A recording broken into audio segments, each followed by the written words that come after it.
So I'm Mike Balin. I head up recruiting at Zappos. You can follow me on Twitter at BalinOut. So if you don't know how to pronounce my last name, it's really easy. Just think Balin Out or Balin Hay. Two things, you'll know how to pronounce it. If you do follow me on Twitter, just know I love to tweet about Wisconsin. I'm from, yeah, all right, we got one. I live in Las Vegas, but I'm from Wisconsin, so I tweet about beer, cheese, and of course the Green Bay Packers. So hopefully there's some Packer fans in the room. But I've been with Zappos for a little over 5 years, and I've been leading the recruiting efforts now for about 2.5 years. Hi, everybody. Wow, we are feeling the love. Thank you all for coming today. This is crazy. There's a lot of faces out there. A lot of you I know, a lot of you I don't know yet. So hi, I'm Stacy. My Twitter is Stacy Zappos. This is the last time you're going to see our Twitter handles today, so if you need them, write them down now. I came into Zappos about 6 or 7 months ago to head up the employer branding, social recruiting piece, and lead candidate experience and candidate engagement. I also have my own company, Tenfold, and I train recruiters on all that good stuff and sourcing and a bunch of other things. And I work with a few other clients right now, including Restoration Hardware. So very excited to talk to you guys about what we have done at the whole Inside Zappos program and share with you. So let's get going. Yeah, and just let you know too, at the very end, we're going to have about 10 to 15 minutes for questions. So if you do want to ask questions at the end, there's 2 microphones in the middle.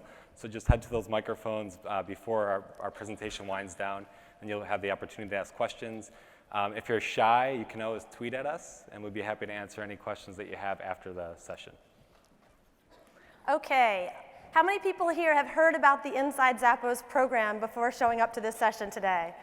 So maybe about a third of the room. So that's actually good. We are here because we tried something a little new about 6 months or so ago, about 5 months or so ago, and the Zappos Insider program launched in May, and there was quite a bit of fanfare, a little bit of controversy. There was a little bit of a buzz that was created in the blogging world, as well as some publications and what have you. Much of it was accurate, much of it was positive, some of it was less than accurate, some of it was less than positive. Anytime you do something that's a little bit different, you're gonna get some pushback and some questioning, and that's all part of the process. So today we're excited to come and tell you in our own words what the system, what the program is, what the program isn't, how it works, what we did, why we did it, how it's all turned out. We are going to share for the very first time ever the results thus far of the program. Everyone asks us all the time, is it working, is it not working? We're happy to share those with you guys today for the very first time, so yay. And also we're going to talk about some things that might work on your team. Even if you guys aren't going to go whole hog and do the whole Inside Zappos program, we're going to talk about some things that hopefully many of you can take away today and implement at your own companies. So excited about that. Cool. So we're going to start by taking a look back, and I actually really love this quote because we had a lot of challenges from a recruiting perspective at Zappos, and we weren't making change just for change's sake. It was actually a need and this necessity that really drove us to make these kind of big changes. So looking back at our challenges in 2013, we had over 30,000 applications, so over 30,000 people applied for our jobs, and out of that we had about 350 new hires. So high quantity and not too many, or relatively small number of actual hires. Can anybody relate to this? Yeah, right? Get a lot of applicants, but not much yield. And the way I look at it is that's actually over 30,000 rejection letters. And that's a problem for a couple of reasons. So the first one, obviously, is candidate experience. So at Zappos, we're known for customer experience. That's what we're all about. That's in our DNA. And we wanted that to seep through to our recruitment model and our recruitment experience as well. So what we would do naturally is just send out rejection letters. And in our industry, that's a best practice. A lot of companies still don't even send out rejection letters. They just let people go. Nobody knows if they're closed out or not. So for us, that's what we were just doing. We thought that was great experience. But truthfully, I think we can do a lot better than that. And I also want to see a show of hands if anybody thinks that we can do better than just sending out form rejection templates. All right, cool, we're on the same page. Another problem for us is we're always looking back as a recruiting team. You know, last year we had 30,000 applicants. The majority of our recruiters' time was spent with those masses. They're really just people were applying, we were rejecting, apply, reject, and we were just hoping to distill down to those 1 or 2 quality people that we could actually push through our funnel. And that's really where we were spending our time. We had no time to go out, be proactive, look forward, be proactive, find the right people and pull them into our process. So for us, I wanted our team to start looking forward, to be proactive and have the right conversations with the right people. And then lastly was our bounce rate. So bouncing on a trampoline looks like a lot of fun. When you're looking at a bounce rate being really high on a website, it's not so fun. So we had an extremely high bounce rate. We had 80% of the people coming to our career site that actually turned around and left right away without clicking into anything, without applying for a job. So perhaps people are coming to our site, they weren't seeing the right opportunity at the right time that we had something open, and they were just leaving. And just think about the opportunity there. How many people were probably really, really strong technically and were completely in line with our values? They just didn't see the right thing at the right time, and we probably never heard from them again. So what a wasted opportunity for us. So we decided to start looking forward, and rather than try to fix an inherently broken process, we decided to go ahead and ditch the broken process, you can go one more forward, and completely create something from scratch. Oh, there's a quote that we just skipped, it's okay, no big deal. One of the core values at Zappos is to embrace and drive change. This is a really important slide, so I'm glad we made it back to it. It's something that we talk about every day in everything that we do. It comes up all the time. I personally am a big fan of change, so it works well for me as well. But what we wanted to do was, instead of fix a broken process, was to create something new, completely throw the old way out, and start something that would fix our business challenges, our recruiting challenges, and meet our needs better. What was going to work for us based on our challenges that Mike talked about, those 3 challenges that were part of our struggles in our recruiting. So the first thing we wanted to do was, obviously, we wanted to look forward, right? We wanted to be proactive, we wanted to be looking forward, we wanted to be talking to prospects about future jobs that might be coming up, and very forward-facing, rather than always looking back, talking to people about past jobs that have already been filled that they didn't even get, right? Is that a good candidate experience? No. So we thought if we stayed forward, we start pipelining talent, see how the fruit, like they're all color coordinated. We wanted to pipeline our talent so that the cream of the crop, the best candidates were at the top of the pipeline, and we kind of had everybody ready so that when a job became available, we were already having those conversations with people, and we already had a pretty good idea of who we wanted to interview even before that job became open. How many people here would also love to be in that scenario, right? That's what we're all kind of striving towards. So the other thing was that bounce rate, right? 80% of the people, 4 out of 5 people that came to the Zappos career page, which in theory means that they wanted to perhaps work for Zappos, 4 of those 5 people turned around and left again without applying, without sending us a resume, without giving us any way to stay in touch with them. That was not ideal. So we wanted to have this kind of open door policy where people could say, hey, I want to work for Zappos one day. How do I kind of stay in touch with you guys? Here's my resume. Consider me for any future openings that come up. I would really love to work for Zappos. So we wanted to have this kind of process where anybody could come in, whether there's a job opening right this second or not, whether the timing is right for them right now or not. Maybe they don't want to work for us today, but they want to kind of keep them in mind down the road. And yes, last but not least, we did get rid of most job postings on our website. That was what the headlines were all about, but really that wasn't the key driver of this whole program. That was one component of it. It just was the most flashy, I guess, when it came to headlines. But we did get rid of job postings. For many of us on the team, we felt that job postings were a bit of a distraction because when people were talking to you, they only wanted to talk about that one opening and this one specific rec. And at the end of the day, when that rec is filled, all the people that might be good for future openings weren't necessarily having a voice, right? So we wanted to, rather than have a dead-end road that was tied to a specific job posting, we wanted to keep the conversations much more exploratory, much more about that long-term relationship, getting to know each other. Hey, there might not be something right now, but let's keep in touch down the road so that when something does come up, we already have some information about you, we already kind of know a little bit about you, you know a little bit about us, and we can pull the trigger when the timing is right. And for us, the solution to those 3 ideals was the Zappos Insider program, which launched May. It's been almost a little over 5 months to the day. So along with that, we had some predictions, some main ideas of what our goals were, what we wanted to get out of this system, and Mike's going to talk to you about those. Yeah. And before I jump into these goals and predictions, just realize that there's like 1,000,001 things that we could be looking at and measuring. But what we thought were these were the 4 key ingredients to what we were trying to do. And if we were getting these 4 things right, that means that we were moving from a kind of a reactionary recruitment process to more of a proactive recruitment model. So these are the 4 things that we're going to really focus on today. So the first one was a larger talent pool with more variety. So if we're opening that door up to many more people, we should have more insiders than we had candidates. Fewer candidates per rec, less volume, and more quality submittals. So to us, a quality candidate is somebody that the hiring manager sees, they get excited about, they give thumbs up, and that person moves forward in the process. So what we wanted to do was minimize the number of the quantity and the masses and maximize the quality. We wanted a decreased bounce rate. The good thing here is our bounce rate set a very, very low bar. 80% is pretty awful. So this one wasn't too hard, but it was still something we wanted to focus on. And then last but not least, we wanted our recruiters to source more. So again, we invested in a lot of tools and training for sourcing last year, and our recruiters did not have time or availability to do so. So by getting rid of the masses, moving away from job postings, our recruiters should have time to go out and proactively source. So you're probably wondering how it works. And I think Stacy said it best. So a Zappos Insider is somebody who wants to work for Zappos today, tomorrow, or at some point in the future, whether that be 2 years from now, 10 years from now, 50 years from now.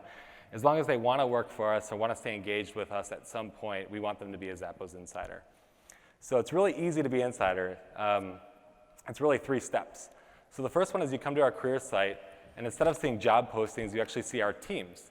And you can get to know our teams a little bit and actually sign up to be a Zappos Insider for technology, finance, or whatever it is you're passionate about.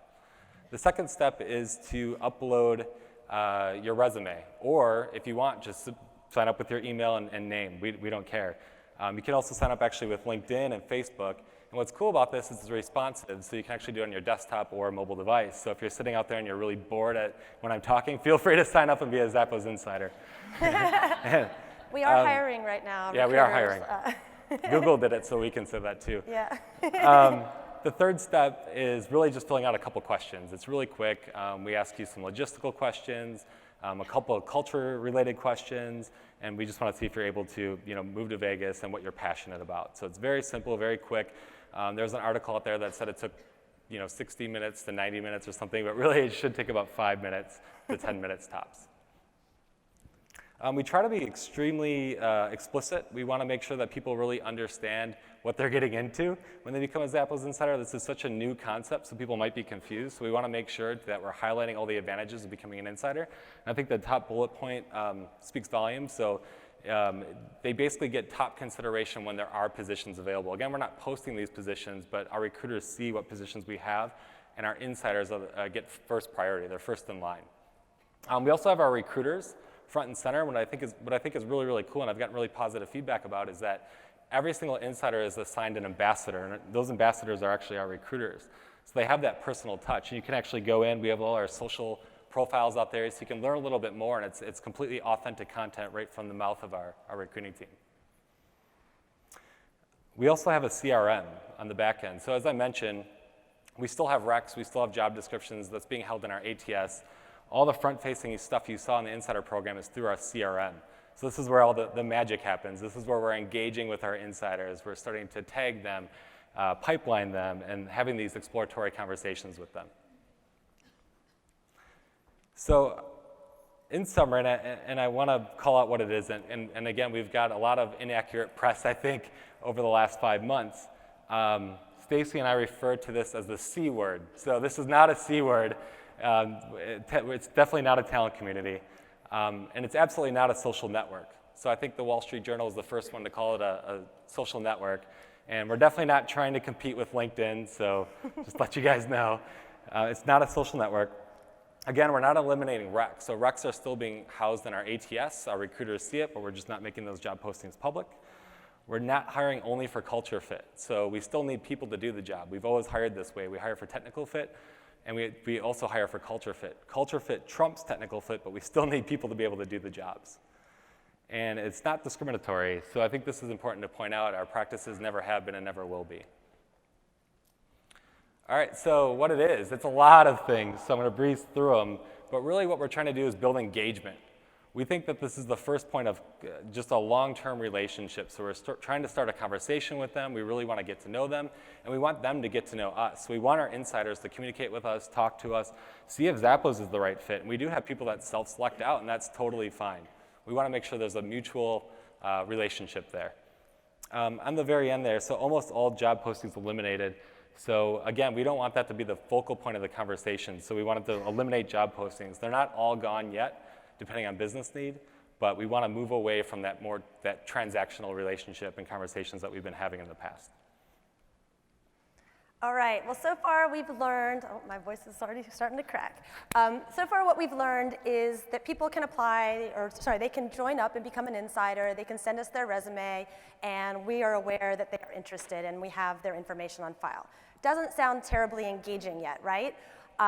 What we have done is built an entire program around engaging our insiders, keeping them in the loop, and we're going to talk to you now about all the various ways that we engage with our insiders once they raise their hand and sign up and decide to be a Zappos insider. So Tony Hsieh said it best. He said most companies take a long time to hire and a short time to fire. Sorry, vice versa. Most companies take a short time to hire and a long time to fire, and we should do it the other way around. But that's kind of his philosophy. He believes in having this longer-term relationship, making really wise, thoughtful, intentional hiring decisions, and this program definitely supports that. So the number one thing that we did before we launched the Zappos Insider program or anything is we set up the social infrastructure. By the way, if you guys, I see a lot of you are taking notes. If you are going to take notes today, this whole section, this next section, is going to have a lot of stuff that every single person in this room can take home and start doing for very little time, budget, resources, know-how. This is all really actionable stuff for engagement, whether you have an insider program or not, so FYI. So the first thing we did was the social infrastructure. In a 6-week period, it was a crazy 6 weeks, we launched Twitter, Facebook, Pinterest, Instagram, a LinkedIn group, Google+, you name it. There's something else I'm forgetting. But we set up all the social infrastructure. Inside Zappos was born. And we had the hashtag Inside Zappos. And we were very careful to brand cohesively across all the different social channels. And we started those two-way conversations going. We set up that communication channel with our insiders even before they knew they were going to be insiders. And so we set that up and got all those conversations going. The next thing we did is we set up, how are we going to do this? We have 6 recruiters, you guys. 6. We do not have this giant team with this unlimited budget, right? So we have 6 recruiters. I think the most senior person on the team has maybe 3 or 4 years of recruiting experience. We're a real junior, hungry, lean team with very limited budget. So actually what we've done, every single recruiter and recruiting coordinator on our team has a unique voice. They all represent the Zappos brand in their own unique way. So what we've done, instead of hiring a fancy social media guru to come in and do this, we actually pass the baton. Each week, a different recruiter runs Inside Zappos for that week, all on our social channels. We don't pre-approve their content. We don't make sure that everything's all fancy and slick and perfect. We let them be the voice of Inside Zappos for that week. How many people here would feel comfortable having their recruiters tweeting on behalf of the company for a whole week? I like it. That's more than the last time I asked that question, percentage-wise. So that's great. That's what we do. Even our recruiting coordinators, even our intern, who's in college, is out there tweeting on our behalf and on Facebook and sharing content. So this is what we did. By the way, this is a what did you want to be when you grew up picture for the team. So no one picked recruiter, go figure.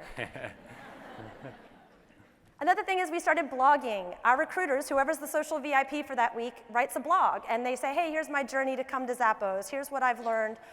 Here's how I got here. I used to be a wannabe Zapponian as well, and now I work here, and here's how I got there. Or here's my favorite memory of Zappos, or whatever it is.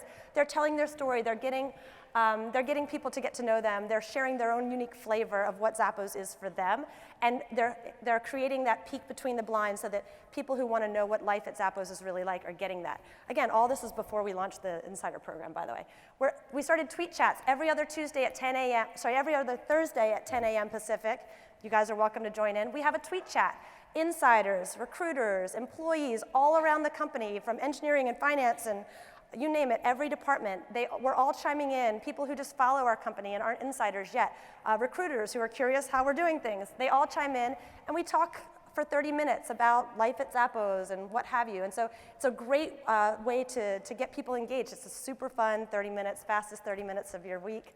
But that's another thing that we're doing to drive that engagement and help them get to know us and for us to get to know them. All right, cool. So as Stacy mentioned, that was all pre-launch to before we launched Inside Zappos. So May 13th is actually when we went live, and we actually came up with a brand new career site. And I think, again, no job postings got all the buzz, but for me, this was like 5 years in the making. We've been begging for a new career site. So when May 13 came around, I was more than excited, and it was because we had a new career site. And I absolutely love our career site. And the reason for it, it's very transparent, it's authentic, people are accessible. So what you're seeing right now is actually a team page, and these are actual Zapponians working within a specific team. So you can click in, drill in, learn a little bit more about them, what they like about Zappos, and what their specific team is like. We also put our recruiters front and center. So again, recruiting should be your brand ambassadors. You should trust your recruiters. So we put them out there. Again, we have their social footprint out there so you can see what they're talking about, what it's actually like to work at Zappos. Some people do tweet out if they're having a bad day, so you're not seeing just the good stuff. You can see some of the bad stuff too. We're real and we're human. Again, launch day, we had a new CRM product. This is where we're really starting to engage with our insiders. We're building out those pipelines, which we talk about. We're tagging profiles. We're watching video cover letters. And this is where really the engagement process begins. And the phone, don't forget about the phone. I think a lot of people do. A part of our strategy is actually to pick up the phone and welcome insiders as they're joining. We have one person that used to be a sourcing specialist, and his whole role shifted now to insider engagement. And when insiders join, he does pick up the phone, not every single one, but he does pick up the phone and welcome certain insiders in. We're also using different marketing tactics. So once we ripped the Band-Aid off and job postings were gone, we're like, oh shit, how are we gonna market to jobs, to people looking for jobs or people that might wanna work for us someday? So we started to do targeted ads. And that's been really successful for us. So we use Facebook, Twitter, LinkedIn, and we're targeting certain skills. Because again, we're looking at quality over quantity. We don't want to just open it up for anybody to see. It's very specific and very targeted.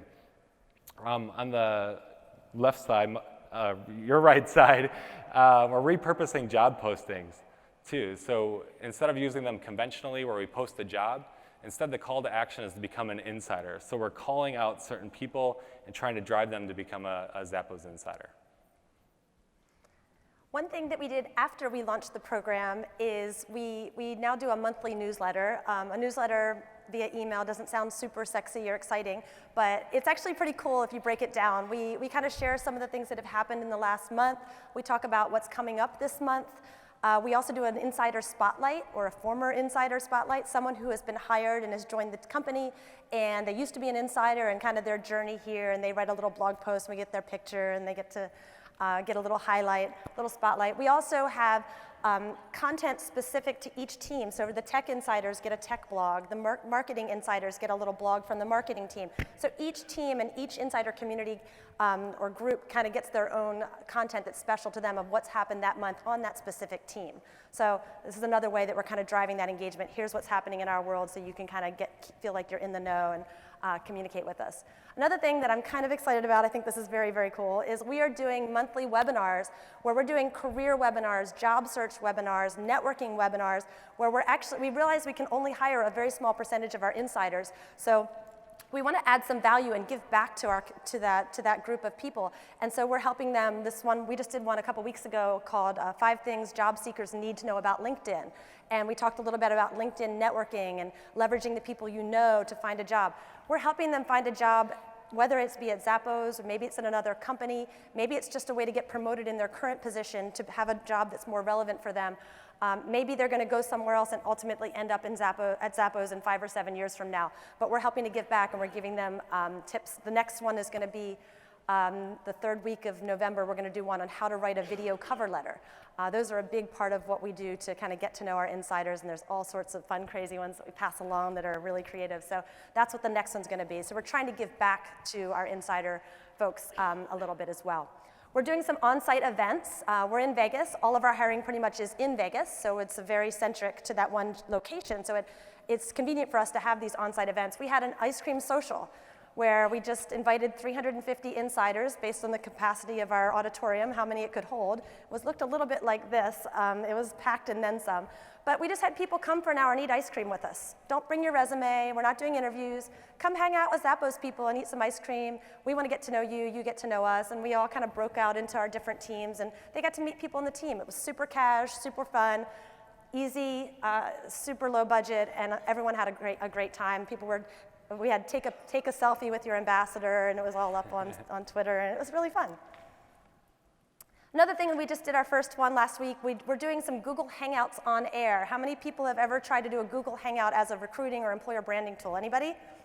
So a few hands. It was super fun. We did one with our tech team for the first time, and we had several members of the tech organization, our tech recruiter, and we had, for half an hour, we had a set questions that we were answering about life at Zappos for a techie, right? Talk about the technologies we're using, the infrastructure, the biggest business problems that we're solving from a technical perspective. What's our stack? What's our what are the technologies? What's the coolest thing that you've coded or programmed since you joined Zappos? What do you do when you're not at work? And it was very, very cool, but it was very centric to a tech audience, so it was very targeted, and it was engaging those tech insiders.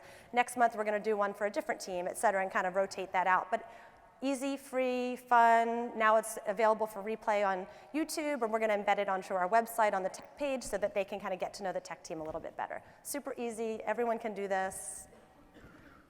We also did an internal recruiting open house. We wanted to drive some internal awareness and some internal branding when it came to the whole recruiting process. We wanted to get all of our employees out there as employee ambassadors, as brand ambassadors, out there engaging insiders. That Inside Zappos hashtag was all over the place. People started using it all over Instagram. It was like, we started it as a recruiting tool, and it sort of took off. Every day at Zappos is a little crazy. There's camels, there's Teenage Mutant Ninja Turtle green slime fights, and I mean, every time I go there, it's like, blows my mind. But so there's a way to, that hashtag was a way to get everyone aware. Everyone came to the internal open house and learned a little bit about it. We had people raising their hands, say, I want to go on the careers page. I want to be on the people slider representing my team. We had some people giving suggestions of ways that we can drive engagement with insiders. One person suggested a live webcam on our courtyard where all that craziness happens all the time. So I don't know, kind of cool ideas that came from it, and a lot of fun. We got Mike in a feather boa, so that was a win right there. That's my idea of dressing up, a tuxedo t-shirt. And last but not least, we have not created a talent community per se, right? We don't have insiders talking to insiders through our platform, but we have created a sense of community on social media. And on Twitter, on Facebook, our insiders know each other now. They're all tweeting, and they've actually made friendships with other insiders. The only commonality that they have amongst themselves is their mutual interest in wanting to work for Zappos one day, which is pretty mind-boggling when you think about it. We had people that, one guy said, hey, I'm going to go tour the Zappos office. We give public tours through our crazy, zany office. And somebody said, I'm going to go do a tour. Who wants to come? A bunch of insiders raised their hand and said, hey, I want to go, retweet this if you want to come on the tour. A whole bunch of people came together. They got matching t-shirts made with the Inside Zappos hashtag. Their Twitter handle was on there. They all came together and took their tour together. After it was over, we took them up to the 10th floor. We're not supposed to, sorry. And played board games, and there might have been some adult beverages consumed. I'm not really sure. But at the end of the day, 2 of those 4 people have been hired, by the way. So anyway, this is a really cool stuff that I'm not really sure is happening. I've never heard of it happening, and I'm super excited that this community-esque behavior is starting to happen, even if it isn't a talent community per se. Yeah, this is all happening outside of our CRM and our platform. So they're through doing social this in media. public, We kind of drive it to social, right? All right, dun, dun, dun. All right, the results, what you've been waiting for. So again, it's been 5 months, and those were kind of the just level setting. Those were the 4 goals and predictions that we made, and I actually wrote an ERE article back in May. So we're not just cherry picking the results that look good, but I'm really, really happy to say that out of all the predictions we made, they're all trending as good or better than we had anticipated. So let me just say that again. So everything is as good or better than anticipated. So we're really, really excited about that. The Zappos Insider program is working. Yep. Yay. So, yes, so everything's working. I'm happy about All right, that. cool. All right, so the first goal, again, is larger talent pool with more variety. So for us, what we wanted to do is drive more insiders than we had candidates. And that was really important for us because, again, we saw an opportunity where we're missing maybe certain skill sets, or people are coming to our site and not seeing the right job posting at the right time. So last year, we had over 30,000 applicants. What I didn't tell you is that 8,635 were unique applicants.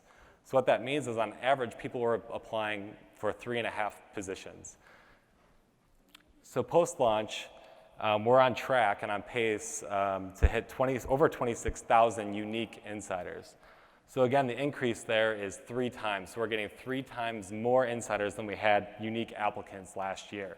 And this is really cool. There's a lot of predictions out there, and I had no idea how it was going to go, but people thought there's no way somebody's going to want to become an insider. They want to apply for a job and they want to get out. But what we've seen is obviously people do want to become insiders, and they're willing and able to kind of engage with us in that regard. So this is really, really cool. All right, the second one, fewer candidates per rec. So again, ATS on the back end. We wanted less volume in our recs, but we wanted to drive up quality. So results, so the volume's down 68%, so that's pretty significant. And our quality's up slightly. And I think that's a real positive thing. So if you think about it, we need a lot less candidates to drill down to those quality candidates. So again, quality to us is anybody that's thumbs up from the manager. They want to move that person forward in the process, so they're a very good match for the requisitions we have. So look at the deltas there. 2013 is in red, and obviously what we're doing now is in green. But all that big chunk of time that we used to spend going through resumes, now we're spending, with 10,000 less true applicants, we can repurpose the time we were spending screening, just kind of like doing that rote task. And instead of repurposing that for really cool things like candidate experience, proactive sourcing, and who knows, maybe a couple other side projects that recruiters actually might want to work on too. That bounce rate we talked about, right? The bounce rate are the people that come to your website and roll out before they're actually applying or becoming an insider or sending in a resume or what have you. Last year, as we discussed, that was 80%, not super great. This year, we're happy to announce so far we're on track with 43% is kind of what we're seeing right now for our bounce rate. Might be a lot of looky-loos, right? What is the Zappos Insider program? So maybe that'll even go down as time goes by. But we're super happy that it's almost a 50% decrease in our bounce rate. People are coming to our website and they are actually going through with the process as opposed to leaving. Think about it. Before they were like, well, there's no relevant opening, I guess I'll just leave. Now there is no barrier, right? They can just come right on through. They hire my type of role. I think I'll go ahead and submit. So even if the timing's not right, there is no timing here. This is a long-term game. And so a lot of those barriers are gone now, which is super exciting. And then, of course, we wanted to increase the number of the volume and the quantity of our recruiter-sourced candidates. These are not insiders. These are not applicants. These are true sourced candidates, people that the recruiters went out and found on LinkedIn, found online somewhere, and brought them to us, right? The true sourcing piece of it. Last year, it was not very good. We had 51 people that were sourced, and that is not ideal, right? This year, so far, we're on track to 408. Is projected. I'm doing everything I can in my power to drive that number up. We're doing sourcing training hardcore right now. We're learning to source even more. I expect that number to actually be higher because we're only 5 months in, right? So it's already 8 times higher. We are spending much more time proactively sourcing and looking forward rather than wading through all these applicants that would flood all of our recs over and over multiple times a year. So this is also very exciting. So those are all the quantitative those 4 goals and predictions that we talked about, and we're very, very excited to see the numbers right where we hoped that they would be. Yeah. So again, those are really exciting for us. It was a lot of work, energy, time, emotions that went into this process. So to see some positive metrics after 5 months is a really, really cool thing, and we're excited by it. But I guess for me, I'm actually more excited by what I've seen that's more qualitative. So our recruiters have actually changed a whole lot. Not the way they look or who they are, but just the way that they practice recruiting, and they're actually becoming real recruiters for the first time, which is really, really cool. As I talked about before, we are very reactionary. We were just trying to keep up with the volume, and now our recruiters are thinking more strategically. They're thinking about, I don't have job postings now. What am I going to do? So they think of creative, different ways, out-of-the-box ways to engage with people to drive them to become insiders, and now they have full control over their rec. They can decide who's going to be hitting their rec and who's not, which is really awesome. And also they're becoming business partners. So before it was kind of almost like they were glorified order takers, I guess is the way I would put it. They would meet with a manager, they'd say this is what we want, they would go back, and if they would post it, drill down to a couple good candidates, send it through. But now they're having great intake meetings. They're meeting with them, understanding what the strategy is. Who would be a great fit for this role? What are your future needs? Let's help identify those and pipeline those people into your pipelines. So if and when you do have an opening in the future for that area, we can feed you people So it was a real big shift for us from a recruiting perspective, and I'm really, really proud of our recruiting team. They've definitely stepped up. It's been good. So, another key benefit that isn't necessarily quantifiable is that our senior management and our management team and our hiring managers are taking a much, much greater interest in recruiting as a result of this new initiative. And we even had Tony Shea, I will never forget the day, sitting in a room with me doing a tweet chat for an hour, and he was our guest of honor. And all our insiders were asking Tony Shea questions on Twitter about life at Zappos and kind of our vision and where we're going and what have you. And so that was a kind of a cool moment for a social recruiting geek like me. But not just that, we have our hiring managers involved. We have a lot of people showing a lot of interest in this program, trying to come up with creative ways to get people involved, et cetera. So even that Google Plus Hangout that we talked about, that was driven by one of our mobile dev managers. That was his idea, and now it's been implemented. So that's very cool. And last but not least, another big improvement or positive change as a result of this is now, instead of spending our time talking to candidates with a checklist, a rec checklist in hand, we're now able to have much more exploratory conversations. We're talking to people about kind of their culture fit and their passions, and we're having much more open-ended conversations because there's not even a rec open yet. So we're having these shorter, very positive conversations. We're ending it on a good note. Hey, it's great to meet you. I've got some notes here. If something comes up, we'll definitely keep you in mind.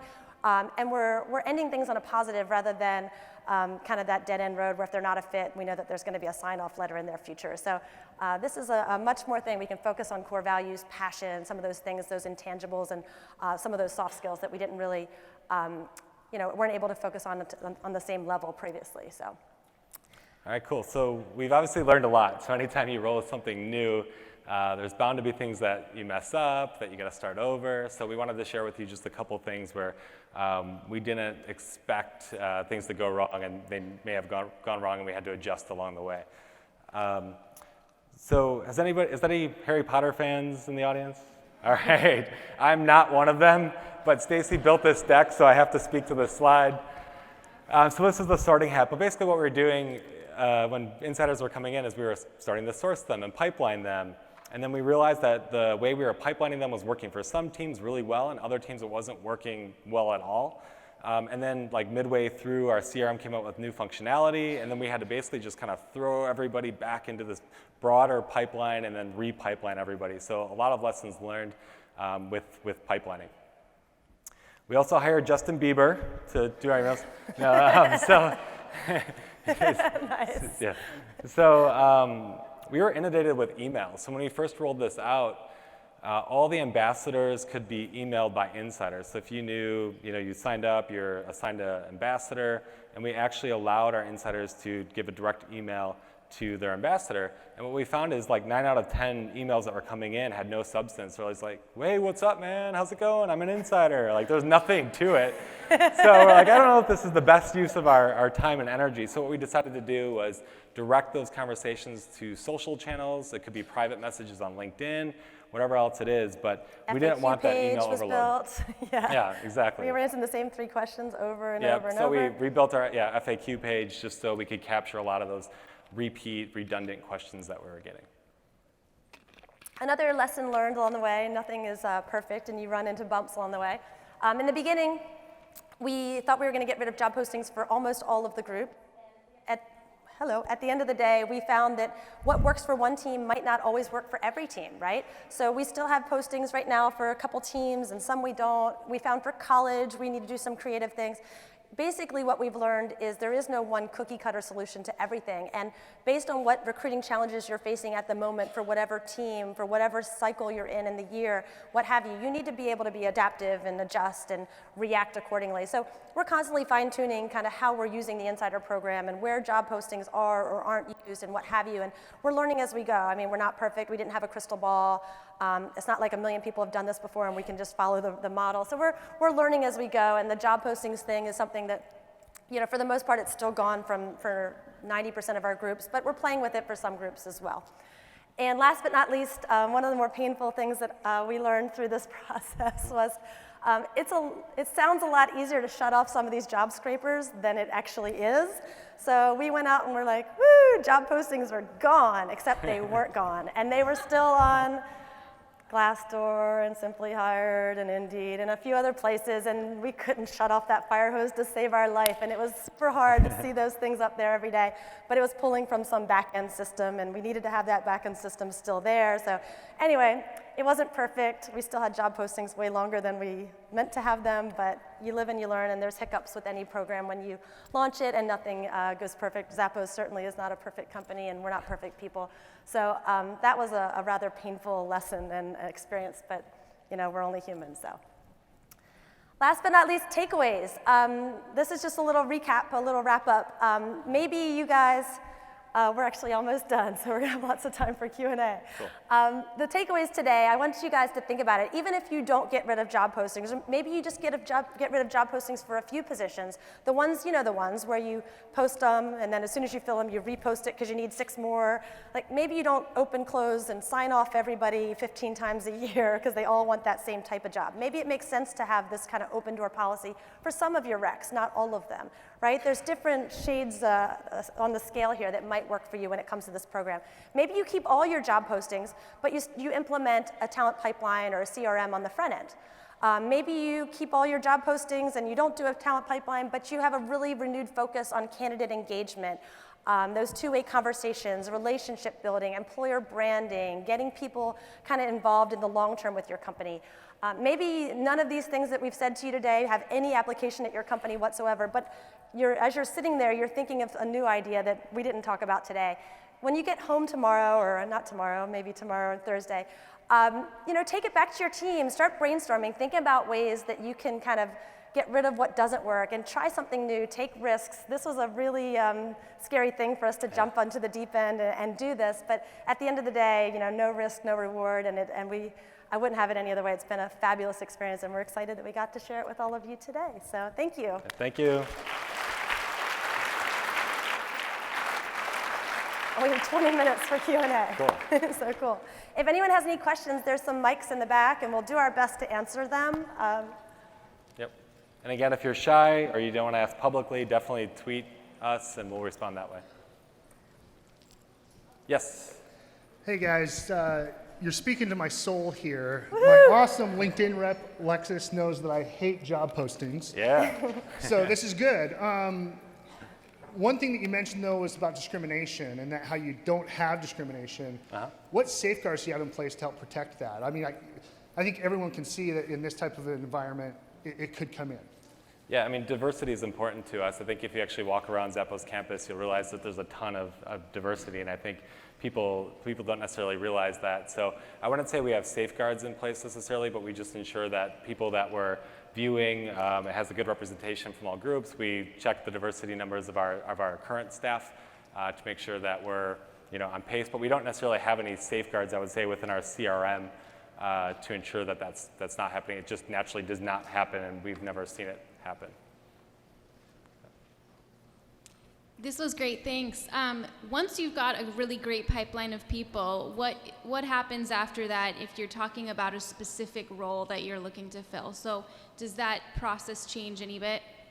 Yeah, so we're doing a lot more exploratory conversations. So if you come in and you're in our recruiting pipeline and I have a recruiter opening, and this is just all hypothetical, but if we had a recruiter opening, what I would do is get on the phone with you and just chat. I wouldn't lead in with a job. I wouldn't say, hey, we have this recruiter opening, do you want to chat about it? Instead, I would just say, looked at your background, your profile, your experience looks fantastic. I would love to get on the phone and just pick your brain for 30 minutes or something like that.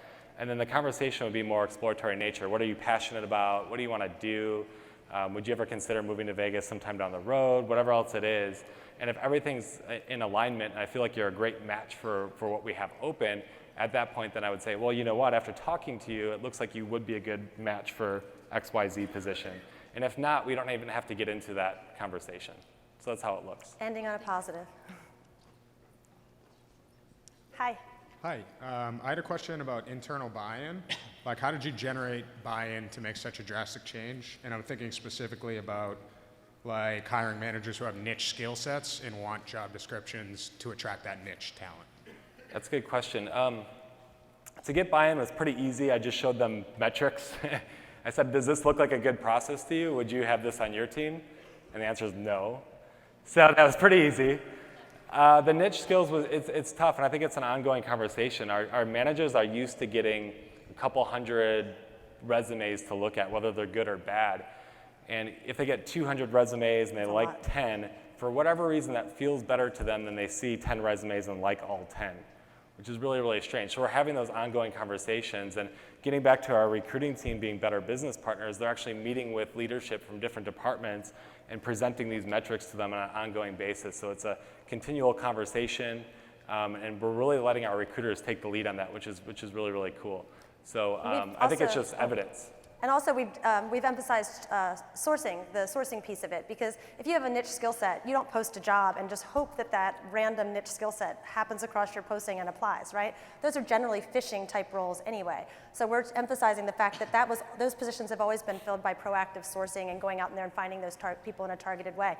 That's exactly, and now this system, and it frees up much more time for that sourcing piece, and we're doing a lot of training around sourcing. So the niche stuff, wasn't really filled with job postings anyway, let's face it. And just to piggyback one more thing too, what's really been cool to see is when we go to intake meetings now, we actually have insiders that we may have already had exploratory calls with that we can present to them and say, does this person look good? Oh, cool, I already chatted with them, they're ready to go, and then we could get them through the process with a higher degree of velocity.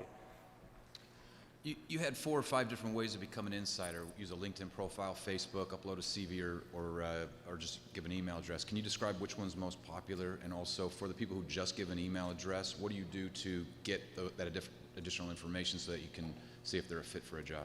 Yeah, I would say most people sign up through LinkedIn currently. Hi, LinkedIn. Yeah. Second would be resume. We have very few signups through Facebook, which we kind of anticipated. For those that have more like a ghost profile where it's just a skeleton profile with just their name and email, we don't really do anything specifically to get that information from them, but what we do and what our hope is, the more we drive this engagement, we get them on Google Hangouts, we start that conversation, we want to drive people back to our platform so they update their profile. That's the whole goal, right? So if you sign up 2 years ago and you come back now, you might have new skills that you've gained, so we want you to update your profile. So we don't do anything specifically, I would say, but just by nature of that engagement, you'll come back and hopefully update your profile. It's been 5 months, so I don't have really any hard data on that quite yet. And some people, the timing's just not right. The whole Inside Zappos team went on The Price is Right a few months ago, or a month or so ago, and while we were in line at The Price is Right in Burbank or wherever, some woman came up to us. We all had these bright neon yellow shirts on, and she's like, I just want you to know I'm a Zappos Insider, and I work, well, anyway, she said she's a Zappos Insider. And we shook her hand, and she's like, I'm not ready to move to Vegas right now, but my whole family's trying to push me to move there. It's not the right timing, and I've been to your website for years now. I've been kind of going there and checking it out, but the timing was never right. And then this Zappos Insider program came, and it really spoke to me, and I sent in my information. Like, I don't know if she included a resume or not because the timing's not right, but now she's able to keep those updates from us, and she gets alerted and those newsletters, and so when the timing is right, she'll be able to pull the trigger. But yeah, I blogged about it on my LinkedIn profile. You can read the whole story, but it was super, super cool that we met an insider, and she's like, that program spoke to me, and as soon as I saw that, I went in and submitted my information. I'm like, yes. So a little personal anecdote there, if that helps put things into context at all. Hi, I actually have a 2-part question. The first is, did you have any type of transition plan as you were getting kind of your recruiters trained on the sourcing piece? And then the second question is, as you are proactively building that pipeline and you don't have an opening, what is the ownership the hiring manager has to keep that candidate engaged? So if the opening comes in 3 months, how's the hiring manager relationship like? That's a good question. Yeah. I'll answer the first part of your question. Is the transition part was, I was brought in 2 or 3 months before we launched to not only help get the program off the ground and help get it all set up, and there was a 70-page Word doc involved for the new careers page and what have you, but was a big part of that was training, getting these recruiters from a post and pray mentality to a very proactive, exploratory type model. So there was definitely some training involved, very much so on the front end. And then once we launched, we were drinking from the fire hose again. It was just like, And so there was a ton of, kind of boot campy type training that happened then. Like, okay, guys, where you have like 1,000 insiders in a very short period of time. Like, let's know what we're doing from the start here. So, like I said, 6 people, we can handle this, right? No. Yeah. And you can prepare all you want. We did a ton of training. We invested a lot in training, but they didn't really start to act on the training until it became a reality. So once they didn't have job postings anymore, they're like, oh, I got to get really good at this somehow fast. Right. So once it became reality, it started to sink in, and then they started to develop those skills even faster. And we're still training, and we're still growing, and still molding and developing every day. From a manager perspective, what we're trying to do is get more content and content marketing. So if the manager, we know that they're going to have a need or somebody's going to be leaving, we try to get them to blog. So that way we can push that relevant content out to insiders. So that's where we kind of keep that engagement alive. So we kind of prepare for having our openings by developing content that's very authentic and from those specific teams. Thank you. Shining those spotlights where we can, yeah. Hi. You had emphasized that this is not a talent community. So what's the differentiating factor between your program and a talent community? Because my company does have a talent community. It's similar in the way it runs. It's just we label it as such. So I'm wondering what that is. I think some companies, call things a talent community, and it's really up to each company what they decide to do. We personally define a talent community as a system where insiders would be able to talk to other insiders within the platform, and that's not the way this one's set up. We do have insiders talking to other insiders on social, and that's cool, and there's that community type stuff that's happening there, but our system, I personally, and this is a soapbox I probably don't need to get on right now, I'm not a huge believer that talent communities can exist because job seeker status is a temporary thing, and job seekers talking to job seekers, as soon as they're not a job seeker anymore, the talent community may inherently fail and what have you, I don't know. But a pipeline, it is a talent pipeline, and that's what we call it. Other people might have the same sort of setup and call it a talent community. We don't call it a community because our insiders can't communicate with other insiders within the platform itself. Okay. Is that do you agree with that assessment? Agreed, okay. yeah, Cool. that's good. Okay, sorry, I won't get on the soapbox though. Thank you. I'm not one to share my opinions too much. I'd be curious to hear you According to talk Glenn a little Cap. bit more about how you manage the volume of insiders, just because it seems like really challenging with only 6 recruiters. And so I was wondering what tools and mechanisms you have to make every insider feel really engaged and like a part of the community. Yeah, so I would say our recruiters are spending a bulk of their time within our CRM, and a lot of that time is spent on search. So our recruiters have very specific areas, although they're small, they're specific areas that they're recruiting for. So we really want them to be engaged with our insiders as they're coming in, understanding what skills are coming in, again, pipelining them. So a lot of their activity and their daily routine is being within that CRM product. So I don't know if I answered your question, but I can think, dovetail on that too, yeah. I think at the end of the day, we're not going to be necessarily engaging with every single insider, and unfortunately, that's just the nature of the program. If we were, we might as well just go back to the old system and just talk to every single person all the time. And the goal is to talk to the people that are ultimately going to be the best fit. They're local, or they are, they're right for the types of positions we hire. We don't hire salespeople, for instance, and if we have a bunch of salespeople, we aren't going to spend a lot of our time engaging with salespeople when we don't hire salespeople, for instance. Or we have people that are like lounge singers in a casino in Vegas, and I mean, those people might be great for our customer loyalty team, don't get me wrong, but certain types, we're not going to engage equally across the board. We are going to try to be targeted and engage with the groups of people, the pipelines of people that look like they're going to be the right for the company. At the end of the day, I think that's probably the most humane thing to do. You don't want to lead people on that might not ever get a job there. We want to kind of, cultivate our garden where we're likely to hire. And so it's a little bit of an awkward answer. I hope that that's, we the right do a thing lot to of say, searches within it, and we're even searching for roles we currently don't have available. So from a pipelining perspective, taking time out of our day and investing in future needs is really important. So we're not only pipelining for current positions and searching for current positions, but also pipelining and searching for future opportunities. And sometimes we know what those are, and sometimes we Yeah. don't. So yeah, we're trying to be as engaging as possible. And that's why a lot of these extracurricular things that we're doing are very engagement focused, so as well. Hi. Hi. I wanted to ask a little bit about employee referrals. We have a really robust program where it accounts for just over half of our hires every year. How do you manage that process? How do you encourage your employees to refer, and do you reward referrals? Great question. Yeah. So we do. So all of our positions have a referral bonus, all the way from call center reps all the way through front-end developers, which is our most challenging rec. So if you know any front-end developers, send them my way. So it starts at 200 as the baseline, and it can escalate up. So our biggest payout's been right around $10,000 for a referral. But money's not really a good motivator, and we're actually moving away from that. But what we're doing is we're asking people to push their referrals to the Insider platform. And if they are a referral, our commitment is to get back to them quickly. So we want to reach out, do some exploratory phone conversations. So I think people are more motivated by seeing their referral get talked to quickly, and they know that the referral is being taken care of, rather than that motivation of money. And the other thing I would add to that is the CRM does have the capability to sort of gamify referrals, our CRM that we're using. We haven't launched that yet, but we're kind of looking at the possibilities either on an individual basis or even on a team basis. And we're thinking about some things based on what the CRM can and can't do. So that's something we're thinking about.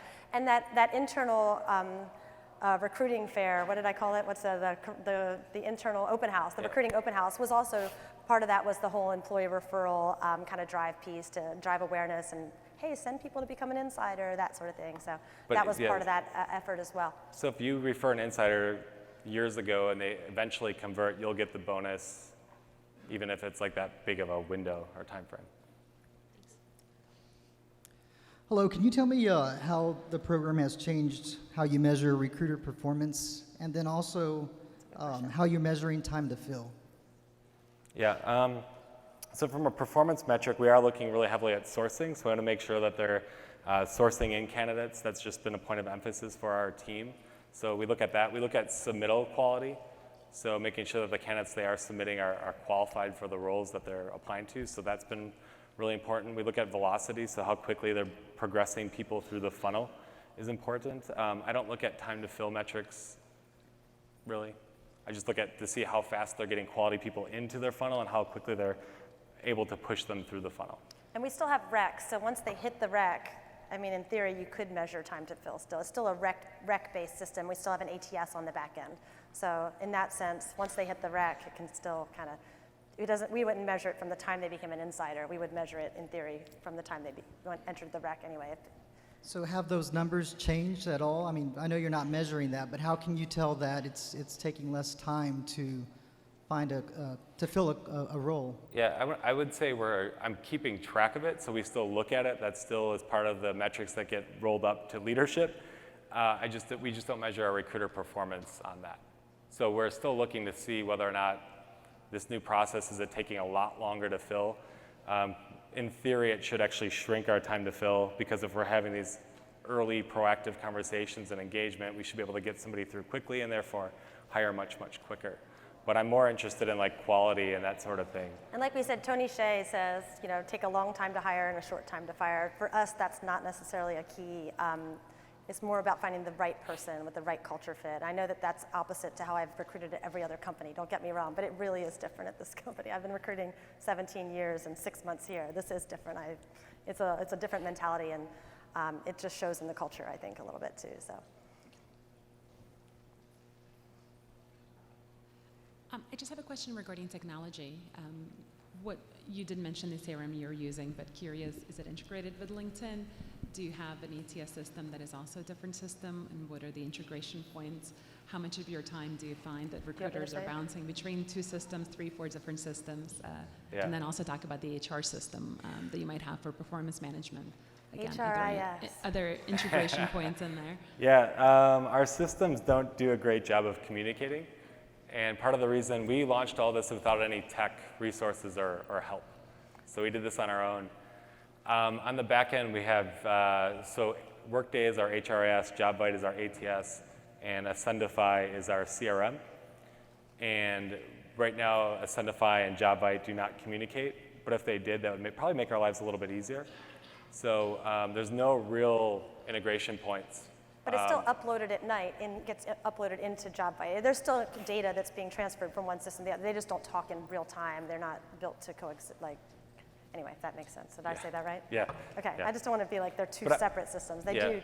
I would say that was a pain point for probably a few weeks with our recruiting team, but they adjust. And just like anything, they adjust to One's a pipeline in place. The other Right. is rec tracking. Once they hit the rec and they're an actual candidate in the rec, then everything is tracked from an ATS perspective. All the proactive front-end, exploratory engagement stuff is all tracked separately in Ascendify and the CRM. So they're kind of 2 separate worlds. Once they make it to be So the second that an insider is expecting specific feedback about a specific opening, they magically become a candidate and they go into the ATS. That's our line of demarcation. The second that they need closure one way or the other because you've talked to them about a specific rec, even if the hiring manager's not interested or whatever, they magically become a candidate and they move into the ATS at that point. That's when a candidate is born. And they're still an insider, but that's our line of demarcation, basically. So that magic that you're talking about, is that the data upload, or is that the recruiters entering the information in? No, this is batch upload. Well, there's like XML feeds. So that's Yeah, and same with metrics. We can have the two systems communicate, but we have to do that independent and kind of merge. So we make do. I think we're almost Thank out of you. time, you guys. If anyone has any other questions, we'll be over here. But thank you all so much Yeah, for coming. thank you. It's been a real pleasure.